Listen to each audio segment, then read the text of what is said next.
Final account का question complete solve करके एक दिखा दिया है कि कैसे आपने सवाल सॉल्व करना है, इनकम स्टेटमेंट का फॉर्मेट कैसे बनाएंगे, हम स्टेटमेंट ऑफ फाइनेंशियल पोजीशन का फॉर्मेट हम कैसे बनाएंगे, तो सब कुछ मैंने बता दिया है। अब जो मैं वीडियो जरूर करने जा रहा हूँ वो एडजस्टमेंट पे ज़्यादा फोकस होगा और प्रेजेंटेशन पे थोड़ा सा कम फोकस होगा, ताकि आपको एडजस्टमेंट समझ आना शुरू हो जाए। आपको एज यूजुअल जैसे मैंने बताया कि आपको ट्रायल बैलेंस दिया जाएगा। पिछले सवाल में देखा था कि सारा ट्रायल बैलेंस एक ही कॉलम में था, डेबिट क्रेडिट कुछ नहीं बता था। यहाँ पे आपको डेबिट क्रेडिट के फॉर्म में दिया गया है, तो ये थोड़ा सा आसान क्वेश्चन होगा, आपको पता चल जाएगा ऑलरेडी कि कौन सी वैल्यू किस नेचर की है, डेबिट नेचर की है, क्रेडिट नेचर की है। पर उसमें भी आपको याद रखना चाहिए कि एसेट की नॉर्मल नेचर डेबिट होती है, एक्सपेंसेस की नेचर डेबिट होती है, कैपिटल लायबिलिटी और इनकम की नेचर क्रेडिट होती है। तो अगर आप अच्छी तरह से याद रखेंगे तो आपको ट्रायल बैलेंस समझना आसान हो जाएगा। पर यहाँ पे उसने ट्रायल बैलेंस दिया है, हमारा फोकस अब ये होगा कि हम एडजस्टमेंट को इसी तरह से समझ लें। एडजस्टमेंट में क्या करना होता है, मैं एक एडजस्टमेंट रखूंगा और तमाम क्वेश्चंस में उस एडजस्टमेंट पे फोकस करूंगा, ताकि आपको इस लेक्चर में उस एक सिंगल एडजस्टमेंट की हर तरह की आने वाली जो इश्यूज हैं वो क्लियर हो जाए। तो मैं यहाँ पे जो वीडियो अब बनाने जा रहा हूँ वो एडजस्टमेंट वाइज होगी, वो फाइनल अकाउंट वाइज नहीं होगी। हम पूरा क्वेश्चन सॉल्व नहीं करेंगे, हम सिर्फ एक एडजस्टमेंट पकड़ेंगे, उसके मुख्तलिफ किस्म के सिनेरियोज हैं उसको हम डिस्कस किया। फॉर एग्जाम्पल आज हमारा जो सिनेरियो है वो है जी इन्वेंट्री के ऊपर। हम इन्वेंट्री के ऊपर मुख्तलिफ किस्म के इश्यूज देख रहे हैं। सबसे सिंपल क्वेश्चन, सबसे सिंपल जो स्टेटमेंट होगी वो ये होगी कि आपकी इन्वेंट्री की वैल्यू सिंगल बता दी जाएगी। Inventory as at 31 May 2030 have been valued at cost 42 billion. तो सिंपल मैंने आपको क्लोजिंग एंट्री बताई हुई है कि इन्वेंट्री डेबिट कर देंगे, cost of goods sold credit कर देंगे। कितने से जी? 42 मिलियन से। ठीक है। समटाइम आई कैप पूछता है जी क्लोजिंग एंट्री पास करो, तो समटाइम आई कैप के सोल्यूशन में आपने देखा होगा कि सीरियस लिखा होता है और समटाइम एसओसीए लिखा होता है। एक ही चीज़ है, क्योंकि एसओसीए में भी क्रेडिट होना होता है और सीरियस भी चूंकि एसओसीए में बनती है तो वो भी क्रेडिट ही हो रही है। इन दोनों के एक ही मतलब है, आप इसको क्रेडिट कर दें या इसको क्रेडिट कर दें, ये इंटरचेंजेबली आई कैप के सोल्यूशन में लिखा हुआ है, ये दोनों एक्सेप्टेबल है। ठीक है। तो क्लोजिंग इन्वेंट्री के अंदर अगर कोई एडजस्टमेंट नहीं है, सिंपल आपने क्या कर देना है, इन्वेंट्री को डेबिट कर देना है और सीरियस को क्रेडिट कर देना है। ये इन्वेंट्री जो है ये एसओएफपी में करंट एसेट के तौर पर जाके लिखी जाएगी और ये आपकी सीजीएस में से माइनस होगी। ये सिंपल एडजस्टमेंट है, इसमें कोई इशू नहीं है। ये आई कैप का क्वेश्चन नंबर 13.2 है, अगर आप भी देख लें तो उससे आपको आइडिया हो जाएगा कि इसमें क्या करना है। तो 13.2 में अगर एक लाइन सिंगल लाइन इन्वेंट्री की बता दी जाएगी तो उसमें हमने सिंपल एंट्री का पास करना चाहिए, इन्वेंट्री को डेबिट टू सीरियस। अब हम अगला इशू देखते हैं इन्वेंट्री के ऊपर। ये सारे इशू डिस्कस करेंगे, लेकिन फिलहाल हमारा फोकस है इन्वेंट्री। हर एक सवाल में इन्वेंट्री के ऊपर जो आएंगे इशूज वो हम डिस्कस कर रहे हैं। अब ये 13.3 क्वेश्चन है, इसमें भी डेबिट क्रेडिट आपके सामने नजर आ रहा होगा ट्रायल बैलेंस का। इसको हमारा फोकस ये नहीं है, हमारा फोकस इस वक्त इन्वेंट्री है। इस क्वेश्चन में भी अगर हम देखें, inventory as at 31 May 2030 was valued at 25900। इसमें भी आपने क्या करना है, क्लोजिंग एंट्री जो होगी इन्वेंट्री की, वो इन्वेंट्री अकाउंट डेबिट हो जाएगी और सीजीएस या एसओसीआई क्रेडिट कर देंगे हम। कितने से? 25900 25900। ठीक है जी, वही पॉइंट है। अगर तो सिंपल एक लाइन आ रही है तो आप इन्वेंट्री को डेबिट कर देंगे और सीजीएस को क्रेडिट कर देंगे। अगला सवाल देख लेते हैं हम। 13.4 है जी। 13.4 में भी आपको डेबिट क्रेडिट की फॉर्म में ट्रायल बैलेंस दिया गया है और नीचे इन्वेंट्री के बारे में उसने बताया हुआ है जी। Inventory as 31 October 2030 was valued as 35,000। ठीक है जी। और इसके अलावा इन्वेंट्री की कोई उसने बात नहीं की, तो इसमें भी क्लोजिंग एंट्री वही होगी क्या जी, इन्वेंट्री अकाउंट डेबिट और सीजीएस या एसओसीआई क्रेडिट। कितने से जी? 35,000 से। ये भी वही पॉइंट है, रेपिटेशन हो रही है बार बार, सिंपल पॉइंट है। अगर सिंगल लाइन में दिया जाएगा तो ऐसे ही करेंगे। अगला सवाल देखते हैं हम। ये 13.5 है जी, इसमें भी उसने ट्रायल बैलेंस दिया हुआ है। हमारा फोकस केवल इन्वेंट्री है, इन्वेंट्री को सिंपल वैल्यू बताई हुई है 73300। इसमें भी क्लोजिंग एंट्री क्या होगी जी, इन्वेंट्री अकाउंट डेबिट और सीजीएस या एसओसीआई क्रेडिट। कितने से जी? 7330। ठीक है, ये हमारी एंट्री है। अगला सवाल देखते हैं हम। अब है जी आई कैप का ऑटम 2014 का क्वेश्चन। ऑटम 2014 का क्वेश्चन आई कैप का आया है। इसमें हम देखते हैं कि अगर इन्वेंट्री अकाउंट आएगा तो किस तरह से आएगा और उसको कैसे डील करना है। एडजस्टमेंट हम सबसे पहले देख लेते हैं। क्लोजिंग स्टॉक उसने वैल्यू बताई हुई है 237500 और उसके बारे में उसने कुछ नहीं कहा हुआ, तो ये भी सिंपल सी एंट्री है। इसमें भी क्या होगा जी, इन्वेंट्री अकाउंट, ये एडजस्टमेंट नंबर 6 है, यहाँ पे एडजस्टमेंट नंबर 6 भी लिख देते हैं। आई कैप के सवाल में एडजस्टमेंट नंबर 6 आई है, इन्वेंट्री अकाउंट डेबिट हो जाएगा और सीजीएस या एसओसीआई क्रेडिट हो जाएगा 237500। हम आई कैप का मतलब, ये आई कैप का क्वेश्चन है ऑटम 2014 का, ये 20 नंबर का सवाल आया हुआ है।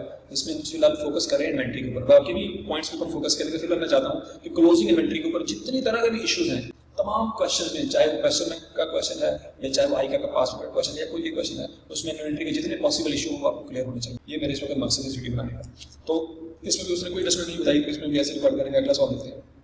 ये क्वेश्चन है जी हमारा 2015 का, ऑटम 2015 का क्वेश्चन है और ये भी 20 नंबर का आया हुआ है। इसमें भी इन्वेंट्री आपको यहाँ पे पहली लाइन में बता दी है, closing stock as at 30/2015 was 24090। उसके अलावा यहाँ पे और कोई ऐसा एडजस्टमेंट जिसमें उसने इन्वेंट्री को डिस्कस किया हो, तो सिंपल यहाँ पे भी हम क्या करेंगे जी, इन्वेंट्री अकाउंट डेबिट हो जाएगी और सीरियस या एसोसिएट करेक्ट हो जाएगी कितने से 24090 पहले डिस्ट्रक्ट है। ठीक है, ये भी हो गया। अगला सवाल देखते हैं जी। ये एक अच्छा क्वेश्चन आपके सामने आया है। स्प्रिंग 2016 में आई का अपने इन्वेंट्री के ऊपर जो पॉइंट है वो डिस्कस किया है। ट्रायल बैलेंस दिया हुआ है डेबिट क्रेडिट की फॉर्म में। ओके, एडिशनल इन्फॉर्मेशन उसने कहा जी inventory is value under FIFO method. इससे पहले जितने भी आपने सवाल देखे बहुत आसान थे, सिंगल वैल्यू दी हुई थी आपने रिकॉर्ड में। Value of inventory as at 31 December 2015 amounted to 530 million. ये FIFO मेथड के तहत जो उसकी वैल्यू आई है 530 मिलियन वो उसने बताई है। During stock taking it was noted at. Stock take करते वक्त आपको पता होना चाहिए, आपको कंसेप्ट थोड़ा सा क्लियर होना चाहिए कि FIFO मेथड के तहत जो वैल्यू उसने कैलकुलेट की है ये वो वैल्यू है जो उसने कंप्यूटर के थ्रू आपको बताई है। FIFO मेथड में पता है कि उसमें स्टॉक कार्ड बनता है, परचेज का कॉलम, इशू कॉलम और बैलेंस का कॉलम। तो डेफिनेटली अगर उस मेथड के थ्रू उसने कैलकुलेशन की हुई है 530 की तो ये कंप्यूटर की वैल्यू है। कंप्यूटर की वैल्यू कुछ और होती है, फिजिकल ऑन काउंट इन्वेंटरी पड़ी थी वो कुछ और होती है। पर आगे देखते हैं। During stock taking was noted that the photocopy machine appearing inventory is being used in office since 1 October 2015. The cost of machine is 0.78 million. अच्छा 0.78 million 530 million में शामिल है क्योंकि कंप्यूटर में नहीं पता, कंप्यूटर की वैल्यू को नहीं पता कि उसकी एक इन्वेंटरी निकल के किसी और जगह पे इस्तेमाल हो रही है। और दूसरी बात यह है कि ये जो इन्वेंट्री का मकसद होता है बेचना, इन्वेंट्री होता है लफ्ज़ इस्तेमाल इस चीज़ के लिए होता है कि वो चीज़ें जो आपने मार्केट में बेच के पैसे कमाने हैं, अगर वो चीज़ आप उसको इस्तेमाल करना शुरू कर दें, बीइंग यूज्ड, अगर इन्वेंट्री की वैल्यू आप इस्तेमाल करना शुरू कर दें कंपनी के अंदर तो इन्वेंट्री नहीं रहती, वो एसेट बन जाती है, वो फिक्स एसेट बन जाती है अगर वो इस्तेमाल हो। तो इन्वेंट्री की वैल्यू जो है तो फोटोकॉपी मशीन है, क्योंकि आप यहाँ पे सवाल में देखें तो आपको पता चलेगा कि मशीनों में डील करता है। ठीक है, ऑफिस मशीनें बेचता है। ऑफिस मशीनें बेचते बेचते उसने एक मशीन का ये इस्तेमाल करना शुरू कर दिया है, तो जो मशीन से इस्तेमाल करना शुरू कर दी इन्वेंट्री का हिस्सा नहीं है। तो 530 मिलियन में 0.78 मिलियन की मशीन गलती से इंक्लूड हो गई है, वो माइनस करना है। ठीक है, हम यहाँ पे लिखेंगे जी value of closing stock as पर FIFO 530 मिलियन, उसमें से लेस कर देंगे machine used as current fix asset 0.78 million minus करेंगे, ये रुपीज़ इन मिलियन है, ये माइनस करें। लेकिन इसके साथ साथ 1 अक्टूबर से वो इस्तेमाल हो रही है तो इसके ऊपर डेप्रिसिएशन भी आएगी। ठीक है, तो डेप्रिसिएशन रेट उसने बताया भाई 20% के ऊपर है ना under the state line method, तो डेप्रिसिएशन भी इस पे 0.78 पहले से कैलकुलेट होगी। तो एक तो इसको इन्वेंट्री में से आप माइनस करेंगे, दूसरा इसके ऊपर डेप्रिसिएशन भी कैलकुलेट करेंगे। इसकी वजह से वर्किंग कर लेते हैं हम यहाँ पे calculation of machine from inventory से मशीन लिया उसकी डेप्रिसिएशन, तो 0.78 उसकी कॉस्ट है, 20% उसके ऊपर रेट है। और कब से है जी आपके पास 1 अक्टूबर 2015 से, आपका साल का खत्म हो रहा है 31 दिसंबर 2015। और आपकी पॉलिसी क्या है जी अंडर स्टेट लाइन मेथड, और पॉलिसी से नहीं बताई डेफिनेटली हम मंथली बिजनेस पॉलिसी यूज़ करेंगे। 1 अक्टूबर 2015, अक्टूबर नवंबर दिसंबर 3 महीने बनते हैं, तो 0.78 इंटू 20% इंटू 3/12 ये उसकी डेप्रिसिएशन रहता से कैलकुलेट करेंगे। तो 0.78 इंटू 0.2 इंटू 3/12 0.039 उसकी डेप्रिसिएशन बनती है, मिलियन डेप्रिसिएशन बनती है। मतलब डेप्रिसिएशन का टॉपिक हम लगता से देखेंगे। फिलहाल हमारा फोकस यहाँ पे इन्वेंट्री है। इन्वेंट्री में हमने पहला मसला क्या किया कि 530 में से जो मशीन आप इस्तेमाल कर रहे हैं बेच नहीं रहे उसको निकालेंगे, पहला काम। अगला काम क्या है 4 computer found to be short, 4 computer कम है, मतलब 530 मिलियन में 4 कंप्यूटर की वैल्यू आ रही है क्योंकि कंप्यूटर में वो आ रहे होंगे, लेकिन फिजिकली जब आप देखने गए तो उसमें वो शॉर्ट थे। It was discovered that these computer cost 0.32 million had been issued for use by the proprietors family members. Proprietor के फैमिली मेंबर जो है वो घर ले गए। तो हमारे इस 530 मिलियन में लैपटॉप आ रहे हैं क्योंकि FIFO सिस्टम के तहत कैलकुलेटेड वैल्यू है, ये कंप्यूटराइज वैल्यू। कंप्यूटर को नहीं पता कि पीछे से जो स्टॉक है उसमें जो लैपटॉप पड़े हुए थे वो उठा के वो घर ले गए। तो फिजिकल स्टॉक टेकिंग आपको पता चला है तो डेफिनेटली आप क्या करेंगे उसको माइनस कर देंगे। तो 0.32 की वैल्यू जो है वो भी क्या कर देंगे जी माइनस कर देंगे, और ये ड्राइंग्स के तौर पे कंसीडर होगी। इसके अगर हम क्या एंट्री पास करने की कोशिश करें तो एंट्री पास हो सकती है वैसे इसकी ड्राइंग्स डेबिट और इन्वेंट्री क्रेडिट। ठीक है, 0.32 से ड्राइंग्स डेबिट, 0.32 से इन्वेंट्री क्रेडिट। और दूसरी जो एंट्री है फिक्स एसेट्स डेबिट और इन्वेंट्री क्रेडिट 0.78 से। बार बार बता रहा हूँ FIFO सिस्टम उसने यहाँ पे लफ्ज़ इस्तेमाल किया है, इसका मतलब ये परपेचुअल सिस्टम फॉलो करके उसने FIFO मेथड यूज़ किया है। और FIFO मेथड आप परपेचुअल सिस्टम आपको पता है कि इन्वेंट्री अकाउंट बनता है। तो इन्वेंट्री अकाउंट जब आप बनाते हैं तो उस सूरत में जब भी कोई चीज़ आएगी इन्वेंट्री डेबिट होगी, जब भी कोई चीज़ जाएगी तो इन्वेंट्री क्रेडिट होगी। तो इसलिए मैंने यहाँ पे लफ्ज़ लिखा हुआ है इन्वेंट्री डेबिट और इन्वेंट्री क्रेडिट। अगर आ रही है तो इन्वेंट्री डेबिट हो जाएगी, अगर जा रही है तो इन्वेंट्री क्रेडिट हो जाएगी। ओके जी, ये 2 पॉइंट क्लियर हो गए। अब तीसरा पॉइंट, आइटम कॉस्टिंग 4.5 मिलियन और return to a supplier on December 31, 2015। The return was recorded in January 2016। अच्छा, फिजिकल काउंट में ये 4.5 वाली वैल्यू नहीं आएगी क्योंकि 31 दिसंबर को वो वापस भेज चुके थे, लेकिन कंप्यूटर को नहीं पता था। कंप्यूटर को क्यों नहीं पता? क्योंकि वो रिकॉर्ड ही नहीं किया, वो रिकॉर्ड में जनवरी 2016 में किया है। इसका मतलब है 31 दिसंबर तक हमने रिकॉर्ड नहीं किया, तो 31 दिसंबर को हम रिकॉर्ड करें। कितनी आइटम है जी 4.5, तो 4.5 हम अपनी बुक्स में से निकाल देंगे। ठीक है, ये बेसिकली क्या है हमारी ये सेल रिटर्न है। हमको पता है सेल रिटर्न जो होता है वो इनवॉइस वैल्यू पे रिकॉर्ड होती है, वो कॉस्ट वैल्यू पे रिकॉर्ड नहीं होती। लेकिन यहाँ पे उसने हमें खुद ही बता दिया है कि कॉस्टिंग 4.5 मिलियन लफ्ज़ लिखा हुआ है कॉस्टिंग, तो ये कॉस्ट वाली एंट्री होगी। यहाँ पे हमें पता है परपेचुअल सिस्टम में पढ़ा होगा कि जब हम कोई चीज़ वापस भेज देते हैं किसी सप्लायर को तो इन्वेंट्री क्रेडिट हो जाती है 4.5 मिलियन से, और ट्रेड पेबल डेबिट हो जाएंगे 4.5 मिलियन से, ठीक है। तो ये बेसिकली चूंकि आपने परचेज की इन्वेंट्री तो वो कॉस्ट भी परचेज की होगी, तो जो सप्लायर की इनवॉइस वैल्यू है आपके लिए कॉस्ट है, अपनी कॉस्ट इसको रिकॉर्ड करना है, ये इन्वेंट्री की कॉस्ट है। तो यहाँ पे ट्रेड पेबल आपका डेबिट हो रहा है और इन्वेंट्री आपकी क्रेडिट हो रही है। ये एंट्री से 2016 में तो रिकॉर्ड की थी, दिसंबर में रिकॉर्ड की थी, फिर दिसंबर में रिकॉर्ड, तो 4.5 मिलियन भी आप अपनी इन्वेंट्री कॉस्ट में से माइनस करेंगे। Next items having invoice value मतलब sale value 2.4 million sold on credit were returned by customer on December 31। चीजें बेची थी 2.4 मिलियन की, वापस आ गई। एक credit note was issued and recorded by MT 12 January 2016, लेकिन हमने रिकॉर्ड की है कब 2016, मतलब 31 दिसंबर को हमने रिकॉर्ड नहीं की। याद रखिए क्रेडिट नोट उसी वक्त इशू करते हैं जब सेल रिटर्न रिकॉर्ड करनी होती है, क्योंकि हमने सेल रिटर्न की सूरत में कस्टमर को क्रेडिट करना होता है, हमने कस्टमर को क्रेडिट करना था इसलिए क्रेडिट नोट इशू करते हैं। लेकिन ये बात मैंने आपको सेल साइकिल में समझाई थी, क्रेडिट नोट का इशू करते हैं। तो क्रेडिट नोट इशू करते वक्त हम कस्टमर को क्रेडिट करते हैं, इसलिए उसको क्रेडिट नोट कहते हैं। हमने कस्टमर को क्रेडिट कर दिया, कब किया, लेकिन 12 जनवरी को, इसका मतलब है हमने अपने स्टॉक में उसको शामिल नहीं किया। तो profit margin these item was 20% of cost. तो ये बेसिकली क्या है जी, सेल रिटर्न है, चीज़ें वापस आ रही है, तो चीज़ें वापस आ रही है तो हमने रिकॉर्ड नहीं की। तो पहले तो इसकी इनवॉइस वैल्यू में से क्या करेंगे जी, मार्कअप कैलकुलेट कर लेते हैं। मैंने आपको बताया था प्रॉफिट मार्जिन लफ्ज़ आई के मार्जिन यूज़ किया हुआ है, लेकिन साथ वो बता रहा है कि 20% ऑफ कॉस्ट है, तो मार्जिन के लफ्ज़ को गौर से नहीं देखेंगे, उसकी बेस को देखेंगे। 20% लेना है कॉस्ट का। तो मैंने आपको एक CPS का कंसेप्ट पढ़ाया हुआ, वो आपने याद रखना है कि C + P = S। अगर 20% प्लस कॉस्ट है, ये 20% ऑफ कॉस्ट है, तो इस सूरत में कॉस्ट होगा 100%, प्रॉफिट होगा 20% और सेल प्राइस हो जाएगी 120%। और इसमें उसने 2.4 मिलियन सेल की वैल्यू दी हुई है, तो 2.4 मिलियन को सेल की वैल्यू पे डिवाइड करेंगे, मल्टीप्लाई करेंगे 100 से, तो इससे हमारी कॉस्ट आ जाएगी। तो 2.4 डिवाइडेड बाय 120 मल्टीप्लाई बाय 100, 2। तो 2 मिलियन हमारी जो है कॉस्ट कैलकुलेट होती है, और 2 मिलियन से हम अपनी इन्वेंट्री को क्या कर देंगे जी, ऐड कर देंगे। ये क्या है जी, ये सेल रिटर्न है, और ऊपर वाली जो है थी वो परचेज रिटर्न थी, उसको जरा क्लियर कर लें। परचेज रिटर्न थी, वो चीज़ें हमने वापस बेची थी, इस सेल रिटर्न 2 मिलियन ऐड करने। अब हम कैलकुलेट कर लेते हैं इन्वेंट्री की value, 530 minus 0.78 minus 0.32 minus 4.5 plus 2, 526.4, तो 526.4 करेक्ट वैल्यू ऑफ स्टॉक आती है। अब इसकी एंट्री पास होगी, इसकी एंट्री का पास होगी जी, ये CGS में से जाके क्रेडिट हो जाएगी, कितने से, 526.4 से, और बैलेंस शीट में इन्वेंट्री के तौर पे 526.4 से क्रेडिट, ये चली जाएगी SOF में और ये चली जाएगी SOCI में। ये वो एंट्री हम पास करेंगे। तो आप देख रहे हैं जी ICAP ने 2016 में इन्वेंट्री के ऊपर काफ़ी अच्छा खासा मुश्किल पॉइंट दिया था, तो इस तरह के सवाल आए हुए हैं, तो डेफिनेटली आ भी सकते हैं। फिलहाल हमारा फोकस यहाँ पे मैंने बार बार बताया, इस वीडियो में इन्वेंट्री का टॉपिक को क्लियर करना है। तो इन्वेंट्री के ऊपर आपको अच्छी तरह से कमांड आ सकनी चाहिए कि कौन कौन सी इन्वेंट्री जो है उसमें क्या क्या इशू आ सकता है, उसको कैसे कैसे इन्वेंट्री करना है। पर अगला सवाल हम देखते हैं। अब है जी ऑडिट 2016 का क्वेश्चन, इसमें भी उसने ट्रायल बेस दिया हुआ आपके सामने है। हमारा फोकस फिलहाल इन्वेंट्री है। एडिशनल इन्फॉर्मेशन में पढ़ते हैं हम।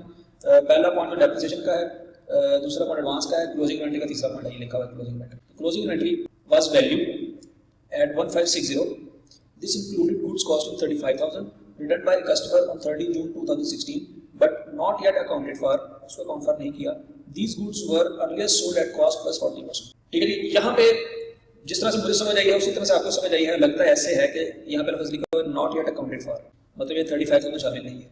तो हमने सबसे पहले क्या किया, जल्दी जल्दी से उसमें से सोचा होगा कि 35,000 में से प्रॉफिट माइनस करेंगे, प्रॉफिट माइनस करके कॉस्ट निकाल के इसमें ऐड कर देंगे। ये बहुत बड़ी गलती है, मैं बार बार बता रहा हूँ, ये गलती है। आप जरा स्टेटमेंट को दोबारा पढ़ें। ICAP आपको कंफ्यूज करने की कोशिश कर रहा है। ICAP की स्टेटमेंट को गौर से दोबारा पढ़ें, हर एक चीज़ को 2 दफ़ा पढ़ें। Closing inventory was value at 1560, this included, मतलब ये 35,000 इसमें शामिल है। दिस इंक्लूडेड गुड्स कॉस्टिंग, मतलब 35,000 कॉस्ट है और कॉस्ट पे शामिल है। यहाँ पे अगर लिखा होता कि इनवॉइस वैल्यू 35,000 है तो इनवॉइस वैल्यू में से प्रॉफिट माइनस करते और यहाँ पे शामिल है। लेकिन उसने कहा है गुड्स हैं, कॉस्टिंग है, मतलब ये कॉस्ट है, और दूसरा चीज ये है कि इंक्लूडेड है। कस्टमर ने रिटर्न की थी, तो जो कस्टमर ने रिटर्न की तो उससे आपकी इन्वेंट्री बढ़ी जानी थी, आपकी इन्वेंट्री में शामिल है, होनी चाहिए थी, बिल्कुल होनी चाहिए थी, क्योंकि कस्टमर ने वापस भेजी। अकाउंटेड फॉर, कस्टमर के अकाउंट में एंट्री पास नहीं हुई होगी, लेकिन आपकी क्लोजिंग स्टॉक की वैल्यू में शामिल है। इसका मतलब यह है क्लोजिंग स्टॉक की वैल्यू आपकी ठीक है, ये शामिल होनी चाहिए थी, प्रिंसिपली असूली तौर पर शामिल होनी चाहिए थी, शामिल है, तो इसका मतलब है क्लोज स्टॉक की वैल्यू ठीक है, उसमें और कोई मसला नहीं है। तो पॉइंट नंबर 3 के अलावा 4, 5, 6, 7, 8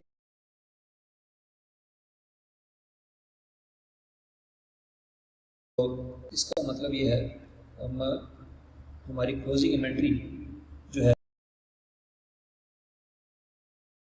उसकी एंट्री बिल्कुल ठीक है। इन्वेंट्री डेबिट होना है जी और CGS ने क्रेडिट होना है कितने से जी 1560 1560। मैं बार बार कह रहा हूँ कि आपको शायद पढ़ के लगा होगा कि इसमें 35,000 शामिल नहीं है, जबकि उसने खुद कह दिया कि इंक्लूडेड है, तो इसका मतलब है वो शामिल है। ठीक है जी। आई कैप ने आपको कंफ्यूज करने की कोशिश की है, आपने कंफ्यूज नहीं होना, उसके स्टेटमेंट को गौर से पढ़ना है तो आपको आइडिया हो जाएगा कि ये चीज़ शामिल है तो दोबारा शामिल नहीं करेंगे। ये कोई इशू नहीं था, आई कैप ने वैसे ही ये लाइन लिखी, ये उसने वैसे पॉलिसी दी होगी 40% ये कहीं और पे यूज होनी होगी, लेकिन बहरहाल इस 1560 में 35,000 शामिल है, इसकी वर्डिंग से पता चल रहा है हमें, तो इसको दोबारा शामिल नहीं करेंगे, ना ही उसमें से 40% प्रॉफिट और बाकी कॉस्ट कैलकुलेट करने की कोशिश करेंगे। वो ऑलरेडी उसने बताया हुआ है क्या कॉस्ट। ठीक है जी। हम अगला सवाल देखते हैं। एक बहुत इंपॉर्टेंट क्वेश्चन है जी, अप्रैल 2017 में आया था और ये सवाल भी तकरीबन 21 नंबर का सवाल है कि इस सवाल में जो एक इम्पोर्टेंट पॉइंट है वो ये है कि ये इसमें क्लोजिंग इन्वेंट्री आपको ट्रायल बैलेंस में नजर आ रही है। ये बहुत इंपॉर्टेंट पॉइंट आपने याद रखना है, क्लोजिंग इन्वेंट्री ट्रायल बैलेंस में आ रही है। जब क्लोजिंग इन्वेंट्री ट्रायल बैलेंस में आती है ना तो उसकी डबल एंट्री पास नहीं होती। ये नोट कर लें, इस तरह से अपने नोट्स में लिख लें कि when closing inventory is appearing in trial balance there will be no closing entry. सारी क्लोजिंग एंट्रीज हो चुकी हैं। ठीक है जी। ये ट्रायल बैलेंस जो आपके सामने आ रहा है ये एडजस्टेड ट्रायल बैलेंस है, ये आप कह लें जी क्लोजिंग ट्रायल बैलेंस है। ये क्लोजिंग ट्रायल बैलेंस है, ये आप कह लें कि एडजस्टेड ट्रायल बैलेंस है, लिख देते हैं जी adjusted trial balance. Adjusted trial balance का मतलब क्या है जी, वो ट्रायल बैलेंस है जिसमें तमाम एडजस्टिंग एंट्रीज पास हो चुकी हुई हैं। तो आगे देखते हैं जी क्लोजिंग इन्वेंट्री की 170 वैल्यू यहाँ पे आ चुकी है। जब याद रखिएगा क्लोजिंग इन्वेंट्री जब ट्रायल बैलेंस में आती है तो वहाँ पे परचेजेस नजर नहीं आएंगे आपको, वहाँ पे एक लफ्ज नजर आएगा cost of sale. Cost of sale का मतलब क्या है, उसमें ओपनिंग स्टॉक परचेजेस ऐड हो चुके हैं और क्लोजिंग स्टॉक माइनस हो चुका है। कॉस्ट ऑफ सेल की वैल्यू उसने बता दी हुई 304। यहाँ पे ना तो आपको ओपनिंग स्टॉक नजर आएगा पूरे ट्रायल बैलेंस में, ना आपको परचेजेस नजर आएंगे, कुछ भी नजर नहीं आ रहा। Opening stock purchases closing stock तीनों को एडजस्ट करके उसने कॉस्ट ऑफ सेल आपको दे दी हुई है। नोट कर लें कि जब भी आप क्लोजिंग इन्वेंट्री ट्रायल बैलेंस में नजर आएगी वहाँ पे परचेज आपको नजर नहीं आएंगी, ओपनिंग स्टॉक नजर नहीं आएगा, वहाँ पे एक लफ्ज नजर आएगा कॉस्ट ऑफ सेल। ठीक है, ये आप इसी तरह से बात याद रखें। बराबर। हम आगे देखते हैं क्लोजिंग इन्वेंट्री। क्लोजिंग इन्वेंट्री के बारे में उसने बताया RL use perpetual inventory method. Perpetual inventory method का मतलब ये हुआ है कि उसने स्टॉक कार्ड बनाया होगा, कंप्यूटर यूज किया है, कंप्यूटर यूज करके उसने वैल्यू निकाली होगी, फिर 170 ये 170 वाली वैल्यू जो आ रही है आपके पास 170 मिलियन, ये कंप्यूटराइज्ड वैल्यू है। During the physical inventory count, आपको पता है कंप्यूटराइज्ड वैल्यू फाइंड करने के बाद हम अगला काम करते हैं फिजिकल काउंटिंग करते हैं इन्वेंट्री की। फिजिकल काउंटिंग करने के बाद अगर वही वैल्यू आ जाए जो आपके कंप्यूटर बता रहा है तो बहुत अच्छी बात है, लेकिन अगर फिजिकल काउंटिंग में इशू आएंगे तो हम अपनी इस वाली वैल्यू को ठीक करते हो। ये बात आपको बार बार याद रखनी है, मैंने आपको इन्वेंट्री के टॉपिक में बताया था। तो during physical inventory count carried out on 31 December 2016 following matters are noted. तो ये वो इश्यूज हैं जो पहले इस 170 में ठीक नहीं हुए थे, उनको ठीक करेंगे। For example inventory shortage amounted to million which is considered to be normal. Shortage inventory की कंप्यूटर में शॉर्टेज कभी रिकॉर्ड नहीं होती, क्योंकि शॉर्टेज पता ही चलती है कब, जब आप फिजिकल काउंट करते हैं। तो कंप्यूटर में वैल्यू आ रही है 170, पता लगा जी 2 मिलियन तो शॉर्ट है, इसका मतलब है कंप्यूटर वाली वैल्यू ठीक नहीं है, तो हम उस इन्वेंट्री को क्लोजिंग इन्वेंट्री को ठीक करते हैं। ठीक है, मैं आप लिखेंगे closing inventory as per perpetual system 170 million हमारी पहली एडजस्टमेंट है, उसमें 2 मिलियन की शॉर्टेज है, वो माइनस करेंगे। अब इसकी एंट्री पास होगी, इन एंट्री के पास होगी, ऐसे जो शॉर्टेज होती है वो नॉर्मल लॉस होता है, वो हम CPS को चार्ज कर देते हैं 2 मिलियन और इन्वेंट्री को क्रेडिट करते हैं 2 मिलियन से। ये नॉर्मल लॉस है, आपको मैंने पढ़ाया हुआ है कि जब नॉर्मल लॉस होता है तो परपेचुअल सिस्टम में नॉर्मल लॉस की एंट्री पास होती है, पीरियोडिक सिस्टम में नॉर्मल लॉस की एंट्री पास नहीं होती, ये याद रखिएगा। और यहाँ पे उसने बताया हुआ है कि परपेचुअल इन्वेंट्री सिस्टम है, तो परपेचुअल है तो इसकी एंट्री पास होगी, अगर पीरियोडिक होता तो हम इसकी एंट्री पास ना करते। बस हमारा मकसद यहाँ पे इन्वेंट्री को ठीक करना है, तो इन्वेंट्री को ठीक करने के लिए दो उसमें से माइनस करना है। अगला पॉइंट पढ़ते हैं, goods costing 15 million were damage in fire and have no sale value. 15 million की जो गुड्स हैं जो डैमेज हो गई हैं, फायर में डैमेज हो गई हैं, तो ये अब नॉर्मल लॉस है, तो उसको भी हम यहाँ से माइनस कर देंगे। ठीक है, शॉर्टेज है, ये नॉर्मल लॉस है, और जो डैमेज बाय फायर है ये अब नॉर्मल लॉस है। अब आपने याद रखना है कि अब नॉर्मल लॉस जो होता है वो डेबिट इन्वेंट्री क्रेडिट कितने से भी 15 मिलियन से। लेकिन अब नॉर्मल लॉस याद रखिएगा, अब नॉर्मल लॉस चार्ज होता है SOCI में ग्रॉस प्रॉफिट के बाद, after gross profit. Normal loss, अब नॉर्मल लॉस जो होता है, अब नॉर्मल लॉस होता है वो आपका एक्सपेंस है, बिल्कुल है, लेकिन वो ग्रॉस प्रॉफिट की कैलकुलेशन के बाद आएगा। इन्वेंट्री 15 मिलियन से कम हो रही है, लेकिन ये जो खर्चा हुआ है, ये जो लॉस हुआ है, ये एक्सपेंस है, ये ग्रॉस प्रॉफिट की कैलकुलेशन के बाद जाकर रिकॉर्ड होगा। और ये 2 मिलियन का भी हमारा खर्चा हुआ है, लेकिन ये सीजीएस को चार्ज हो रहा है। सीजीएस का मतलब है ये बिफोर ग्रॉस प्रॉफिट आएगा। मतलब किस्सा मुख्तसर ये है कि नॉर्मल लॉस ग्रॉस प्रॉफिट से पहले चार्ज होगा और अब नॉर्मल लॉस ग्रॉस प्रॉफिट के बाद चार्ज होगा। इन दोनों में फर्क है, ठीक है जी, ये आपने अच्छी तरह से याद रखना। Goods costing 1 million were withdrawn by the owner for his personal use, but no adjustment was made in the books. Owner 1 million की goods ले गया, ये ड्राइंग्स है, और हमने ड्राइंग्स की एंट्री पढ़ी है कि जब ऑनर ड्राइंग करके ले जाएगा तो ड्राइंग्स डेबिट हो जाएंगी और इन्वेंट्री क्रेडिट हो जाएगी 1 मिलियन से। अच्छा, एक बहुत इंपॉर्टेंट पॉइंट है, अपने अच्छी तरह से याद रखना है। अगर यही पीरियोडिक मेथड होता, इन्वेंट्री या वैल्यू कर रहे होते हैं पीरियोडिक मेथड के तहत, उसमें ड्राइंग्स तो डेबिट होता लेकिन परचेज क्रेडिट होती। ये याद रखना अपने पॉइंट।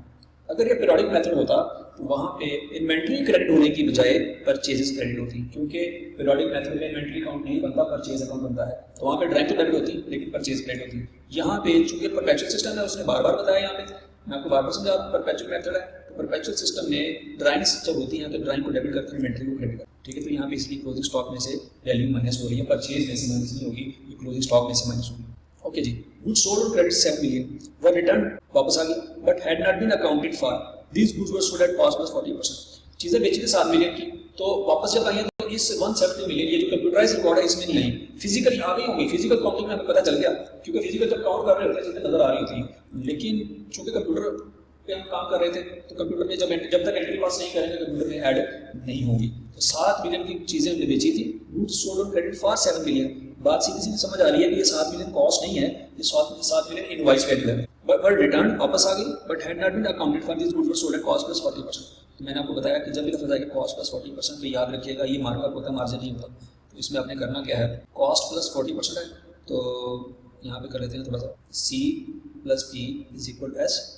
40% प्रॉफिट है, कॉस्ट के ऊपर है, तो लिहाजा कॉस्ट 100% होगी, तो सेल हो जाएगी 140%। उसने वैल्यू दी है 7 मिलियन, तो 7 मिलियन सेल प्राइस है, 7 मिलियन डिवाइड करेंगे 140 पे, मल्टीप्लाई करेंगे 100 पे, तो हमारे पास कॉस्ट आ जाएगी 7 डिवाइड बाई 140 मल्टीप्लाइड बाई 100, 5।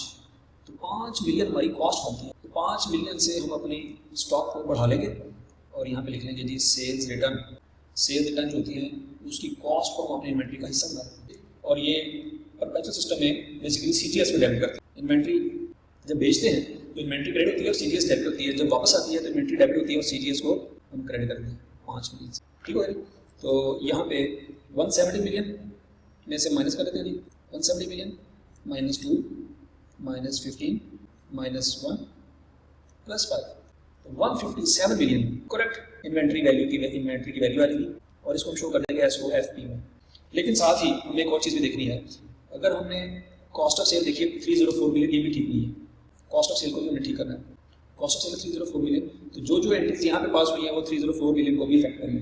तो 304 मिलियन में आपने जो एंट्री पास की सीजीएस डेबिट हो रही है, तो उसमें ये 2 रुपये ऐड कर देंगे, 2 मिलियन ऐड कर देंगे, और इसके अलावा और कहीं पे सीजीएस नहीं आ रही, ये 5 रुपये से सीजीएस कम हो रही है, 5 रुपये से इसको माइनस कर देंगे, करेक्ट। जो कॉस्ट ऑफ सेल बनती है आपकी 304 माइनस 5 और जमा 2, ये 301 बनती है, ठीक है जी। तो साथ ही हमें इन्वेंट्री वैल्यू को भी ठीक करना है और कॉस्ट ऑफ सेल वैल्यू को भी ठीक करना है। तो इसमें से मैंने इन्वेंट्री ये रिकॉर्ड कर ली, ये भी रिकॉर्ड कर ली, ये भी रिकॉर्ड कर ली, और ये भी रिकॉर्ड कर ली, लेकिन सीजीएस में ये वाला पॉइंट आना था और सीजीएस में ये वाला पॉइंट आना था। अभी ड्राइंग वाला पॉइंट रहता है, अब नॉर्मल लॉस वाला पॉइंट रहता है, बाकी मैंने सारे रिकॉर्ड, ठीक है जी। फिलहाल हमारा फोकस यहाँ पे क्या था, इन्वेंट्री को था, इन्वेंट्री को हमने अच्छी तरह से ठीक कर लिया। होपफुली जी 35 मिनट्स की वीडियो हो चुकी है। मैं चाहता हूँ कि आप तंग ना आए इन्वेंट्री के पॉइंट को समझ के, तो यहाँ पे ही हम इसको स्टॉप कर लेते हैं। अगली वीडियो में मजीद इन्वेंट्री के बारे में